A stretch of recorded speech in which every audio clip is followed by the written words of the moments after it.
Hi everyone and welcome to this video. In this video we want to find the value of this expression 8 divided by 1 over 2 then times 4. Are you ready to solve? Let's go ahead and get started.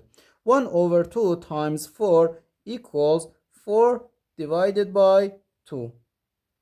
We have here 8 divided by this fraction. 4 divided by 2 equals just 2. So 8 divided by 2, which equals 4. But this answer is not correct.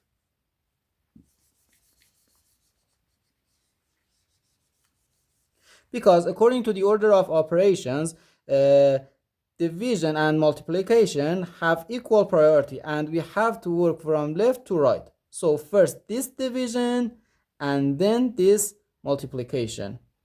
8 divided by 1 over 2.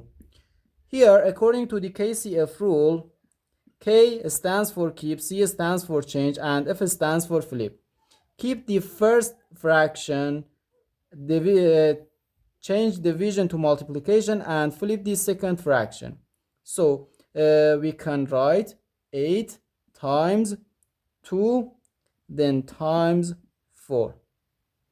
8 times 2 equals 8 times 2 equals 16, and 16 times 4 gives us 64.